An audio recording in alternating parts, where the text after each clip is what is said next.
Hello friends, आप सभी का बहुत बहुत वेलकम है। स्वागत है उत्कर्ष प्लेटफॉर्म पर 7 PM करंट कैप्सूल में, जहां पर आज हम बात करने वाले हैं पहले खेलो इंडिया ट्राइब्स गेम्स के बारे में और साथ ही साथ यहां पर हम बात करेंगे खेल नीति के बारे में और इस खेल नीति के साथ साथ खेल इंडिया कार्यक्रम जो है उसके बारे में चर्चा करेंगे। ध्यान रखिएगा, ये आपके एग्जाम की दृष्टिकोण से काफ़ी इंपॉर्टेंट होने वाला है। और अभी रिसेंटली अगर आपने एग्जाम दिया है SI का तो आपको पता भी होगा कि कुछ पॉलिसीज हमने जो 7 PM करंट कैप्सूल में डिस्कस की थी, जो खेल नीति हमने बात की थी, वो उसमें से आपके क्वेश्चन भी आया था। तो उसी तरीके से डिटेल में पढ़ना बहुत जरूरी होता है, क्योंकि अभी जो कमीशन की अप्रोच चेंज हो रही है उसके अकॉर्डिंग क्या है, पूरा पढ़ना आपको बहुत ज़रूरी है।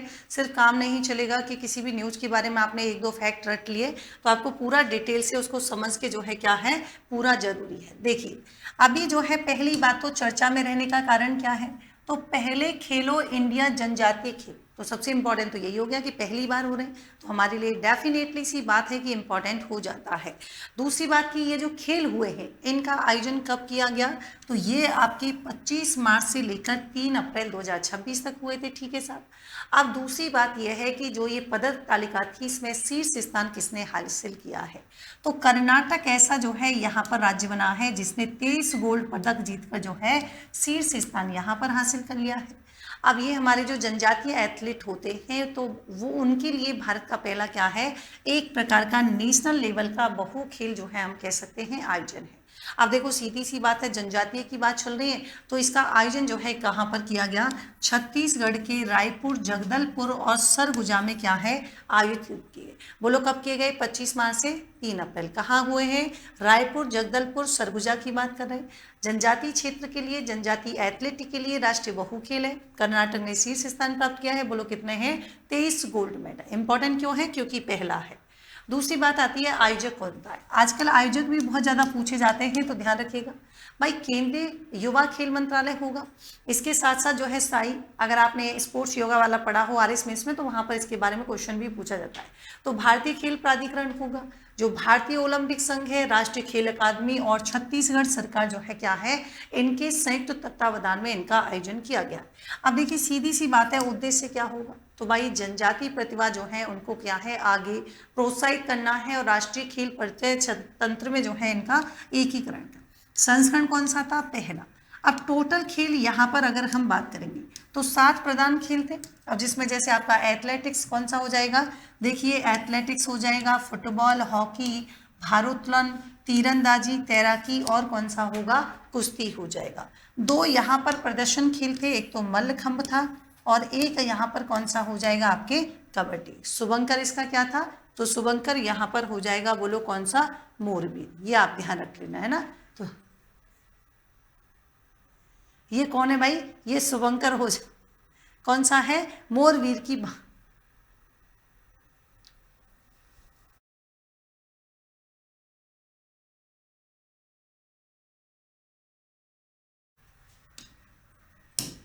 चलेगा। तो यहाँ पर शुभंकर की बात करें, कहेंगे मोरवीर हो जाए। अनावरण देखो, अनावरण 23 दिसंबर,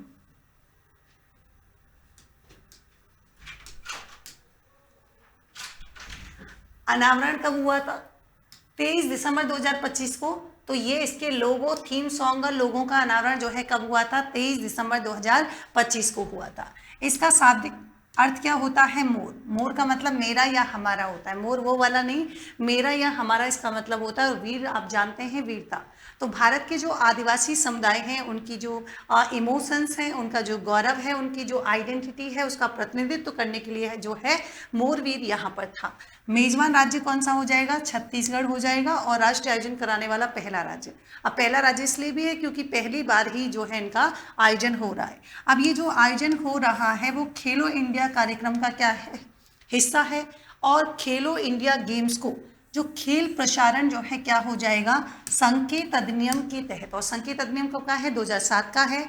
और इसी के तहत वर्ष 2020 की बात करेंगे तो राष्ट्रीय महत्व का आयोजन जो है इसे क्या किया गया था, घोषित किया गया था। ये आप ध्यान रख सकते हैं। भागीदार कौन कौन है, 30 राज्य हैं। और केंद्र शासित प्रदेशों की बात करेंगे, 60,000 से ज़्यादा एथलीट खेलों में जो है 338 पदकों के लिए जो है क्या है, यहाँ पर प्रतिस्पर्धा हुई थी। अब देखिए जरा टोटल पदक, टोटल कितने थे 338, जिसमें से 106 गोल्ड, 100 रजत, 126 जो है क्या है कांस्य।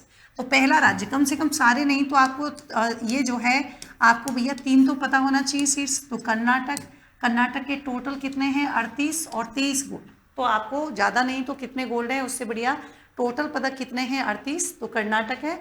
सेकंड पे उड़ीसा है 57 के साथ, और झारखंड की बात हम करेंगे, है ना। तो झारखंड, अब आपके दिमाग में ऐसा नहीं आना चाहिए कि मैम उनका तो इतना ही है तो फिर हमारे कैसे हो गए। तो यहाँ पर चूंकि इसने 23 गोल्ड जीते हैं उसके आधार पर हम यहाँ पर बात कर रहे हैं। झारखंड की बात करेंगे, झारखंड के जो है क्या है 16 गोल्ड थे और यहाँ पर 35 हो जाएंगे, है ना। अब देखिए स्पेशली हमको राजस्थान का जरूर याद रखना है कि राजस्थान कौन से नंबर पर हो जाएगा, 22वें नंबर पर हो जाएगा। और राजस्थान ने टोटल यहाँ पर कितने जीते हैं, 5 पदक जीते हैं। कितने जीते हैं, तो राजस्थान ने टोटल जो है यहाँ पर कितने जीते हैं बच्चों, ध्यान रखिएगा 5 पदक जीते हैं। तो ये बात हम किसकी कर रहे थे भैया, तो पहले खेलो इंडिया ट्राइबल गेम्स कौन सा हो जाएगा, पहले खेलो इंडिया ट्राइबल गेम की बात हम करेंगे, ट्राइबल गेम्स की बात हम करेंगे। तो यहाँ पर आपको बताना है कि देखिए, हाँ बिल्कुल,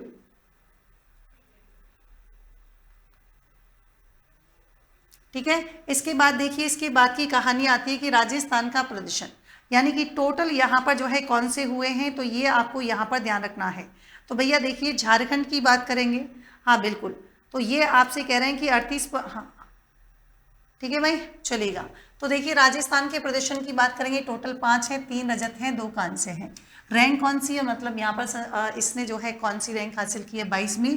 खेलवार पदक कुश्ती में जो है आपको ध्यान रखना है, तो कुश्ती, और दूसरी बात है व्यायाम में जो है इन्होंने 1 कांस्य पदक जीता है। विजेता अमित कुमार मीणा है जिनका संबंध कुश्ती से है। कौन सी कैटेगरी है, पुरुष फ्री स्टाइल 150 किलोग्राम, याद रखना है। और पदक की बात करेंगे कौन सा हो जाएगा, रजत पदक यहाँ पर हो जाएगा। फिर राकेश कुमार मीणा, ये टोटल हम बात कर रहे हैं ना अपने 5 की, तो राकेश कुमार मीणा कुश्ती पुरुष फ्री स्टाइल है, 65 किलोग्राम में रजत पदक जीता है। दिनेश सोलंकी कुश्ती में है पुरुषों का ग्रीको रोमन वर्ग, किलोग्राम 60 और रजत जीता है। बालकेश कुमारी मीणा कुश्ती में है महिला फ्री स्टाइल, 48 किलोग्राम, 48 नहीं सॉरी 68 किलोग्राम जो है कांस्य पदक जीता है। जगदीश मीणा तो व्यायाम एथलेटिक्स, मतलब व्यायाम एथलेटिक्स में जीता है, पुरुष की 200 मीटर दौड़ की बात हम कर रहे हैं, कांस्य पदक। राजस्थान की टीम के कोच कौन थे, तो ध्यान रखिएगा अजय शर्मा हो जाएंगे। मतलब यहाँ पर देखिए पदक विजेता की बात करेंगे तो आप जानते हैं, जैसे पदक विजेता मणिकांत है, इन्होंने तैराकी में जीता है, कर्नाटक की बात हम कर रहे हैं, और टोटल पदक जो है क्या हो जाएंगे, 9 हो जाएंगे। धौनी सेन तैराकी में, अजय मुंडा तैराकी में, मेघांजलि जो है कौन है, तो ये भी तैराकी में है, इनका भी आप थोड़ा सा ध्यान रखिएगा। अब हम खेलो इंडिया कार्यक्रम की जब हम बात करते हैं तो इनकी शुरुआत की गई थी 2017-18 में, और आप जानते हैं कि ये आपके जो रहने वाले हैं खेल, ये केंद्रीय क्षेत्र जो है कार्यक्रम है। अब इनका जो आयोजन है वो कौन करवाता है, या मैं कहूँ कि इनके जो है मंत्रालय कौन सा है, तो सीधी सी बात है युवा कार्यक्रम और खेल मंत्रालय जो है क्या हो जाएगा, इनका मंत्रालय हो जाएगा।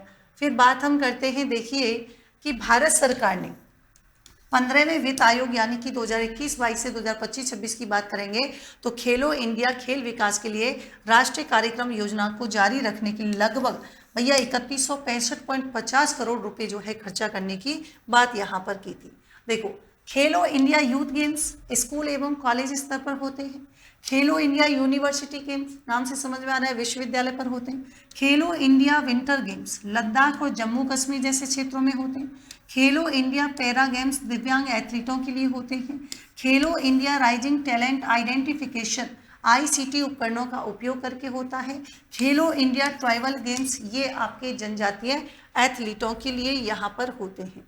फिर आती है राष्ट्रीय खेल नीति, ये मंजूरी 1 जुलाई 2025 को मिली थी हमारे प्राइम मिनिस्टर की अध्यक्षता में। आप जानते हैं कि जो केंद्रीय मंत्रिमंडल है वो राष्ट्रीय खेल नीति 2025 को जो है क्या दी थी, इन्होंने मंजूरी दी थी।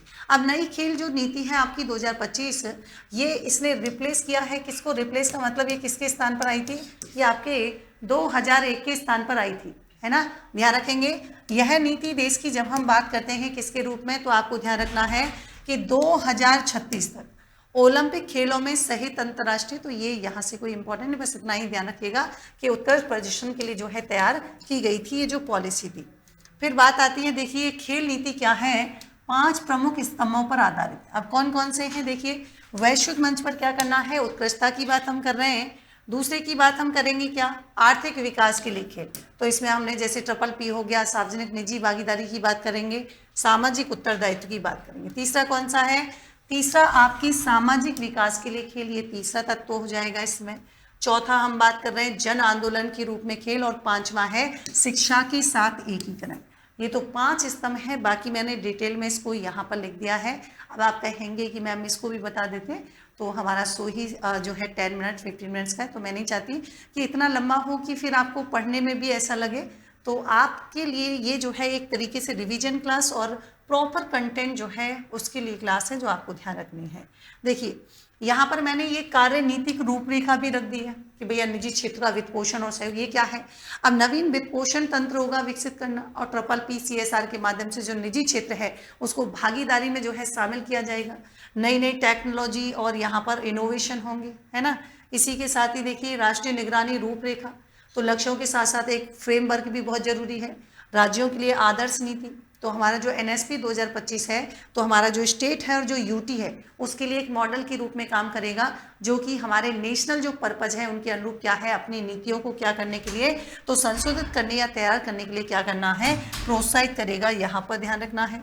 समग्र सरकारी दृष्टिकोण, वही सेम चीज़ है कि इस नीति में समग्र जो है प्रभाव प्राप्त करने के लिए क्या है, जितने भी मंत्रालय हैं, जितने भी डिपार्टमेंट हैं, उनकी जो एक्टिविटीज़ हैं, उनकी जो योजनाएं हैं, उनके जो कार्यक्रम हैं, उनमें खेल प्रोत्साहन को जोड़ने का क्या है, आह्वान करता है। संयुक्त राष्ट्र अंतर्राष्ट्रीय खेल दिवस कब मनाते हैं, 11 जून को, और राष्ट्रीय खेल दिवस कब मनाते हैं, 29 अगस्त 2025 को। अब देखिए हमारा जो है न्यू पैटर्न पर, मतलब जो न्यू सिलेबस चेंज हुआ है, तो जयपुर जोधपुर सेंटर पर हमारे ऑफलाइन बैच शुरू होने जा रहे हैं, जो आपकी RS की तैयारी को एक नई दिशा देंगे, जहां पर आपका जो कह सकते हैं एक तरीके से संपूर्ण, है ना। तो यहाँ पर 27 अप्रैल से 2 बजे ये बैच आपके शुरू होगा जोधपुर जयपुर शहर में। RS फ्री कंटेंट, ये क्या है मैडम जी, RS फ्री कोर्स है, और इसका मेन पर्पज है ऐसे दूर दराज क्षेत्र में बैठे हुए स्टूडेंट जिनके पास संसाधन नहीं है, तो उनको घबराने की आवश्यकता नहीं है। एक ऐसा कोर्स जहां पर आपको करंट अफेयर्स की मैगजीन, जो आपके मंथली, जो आपके ईयरली, साथ ही साथ subject by notes, expert session, weekly test, यहाँ तक कि आपके इकोनॉमिक सर्वे और बजट की बुक भी इसमें इंक्लूड है। कुछ नहीं करना, QR कोड स्कैन कीजिएगा, बैच को ऐड टू माई लाइब्रेरी कीजिएगा और आप इसके साथ कनेक्ट हो सकते हैं। प्रीलिम्स में समग्र बैच है, लाइव फ्रॉम क्लासरूम रहने वाला है। इसकी खास बात यह है कि आपके पास दोनों ही ऑप्शन हैं, जयपुर भी और जोधपुर भी। इसके साथ ही देखिए फाउंडेशन निर्मल बैच 8.2, ये आपका 5 जनवरी 2026 से बैच शुरू हो चुका है। और साथ ही देखिए निर्मल 2 इंग्लिश, अब इंग्लिश मीडियम वाले बच्चे जिनके पास क्या है, न तो स्टडी मटेरियल उस टाइप का है, और अगर है भी तो वो इतना है कि समझ में नहीं आता कैसे पढ़ें, क्या ही छोड़ें, तो आपको घबराने की ज़रूरत नहीं है। ये आपके लिए क्या है, बिल्कुल एकदम यहाँ पर आपके 15,000 रुपये में मिलेगा, बिल्कुल एकदम बहुत ही कम निःशुल्क फीस में।